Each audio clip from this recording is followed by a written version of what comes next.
On number 21, you're finding the area of a composite figure.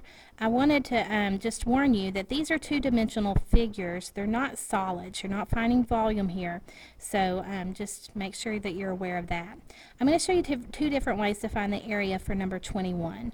The first one is I drew in this dashed line. That was not part of the figure.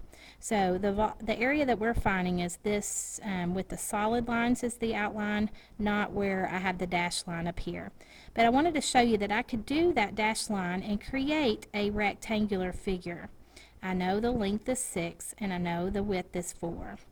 I'm going to subtract out the part that I added though, which is a triangle. And I know how to find the area of a triangle by 1/2 base times height.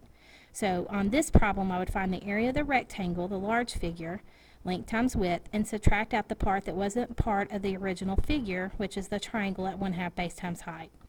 So again, the rectangle, the length is 6, the width is 4, so its area, length times width, would be 6 times 4, which is 24.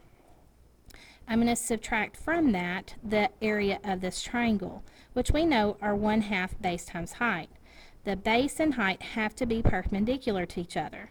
This little arrow right here that shows 2 meters is telling me the height of that triangle is 2 meters, which would be perpendicular to this side of the triangle, so it would be the base. And I know how long it is, it's 4 meters. So my base would be 4, my height would be 2, and remember triangles are 1/2 the base times the height. So 4 times 2 is 8, half of 8 is 4. So I'm subtracting 4 from the area of the rectangle, which gives me an area of 20, since my units are meters, meters squared. So that's one way of finding the area of 20 meters squared. The second way is not adding any additional area to it, so I don't have to use subtraction. It's just dividing up the region that was given into things I can find the area of. So here I added this dotted line here. So what I did is I separated into this quadrilateral here and then these two triangles. And so I'm going to be adding the area of this quadrilateral and these two triangles together to get the full area. Now I have length times width, but I want to show you what ends up being my quadrilateral is really not just a rectangle, it's actually a square. Since this whole side right here is 6, you can see it better in the top drawing without my dotted line. This whole thing is 6. So from here to here is 6. I drew in this dotted line and I took away 2 meters of it. That's what this is given right here.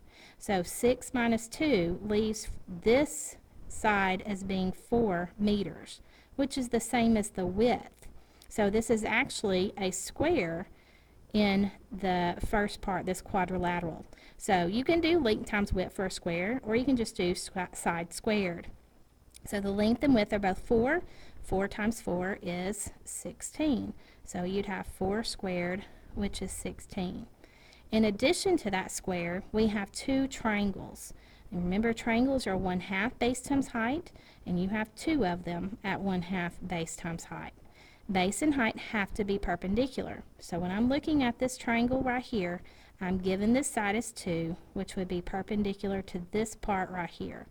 Now this side is half of this side that's 4, so this is also 2. So my triangles on this one, the base and height are both 2.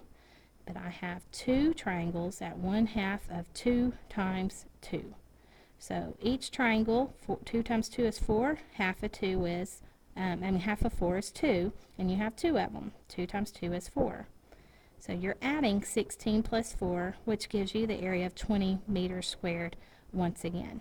So either way is fine. You're going to get the same area. It's just, do you want to add areas together, or do you want to start off with a large figure and subtract out what you don't want?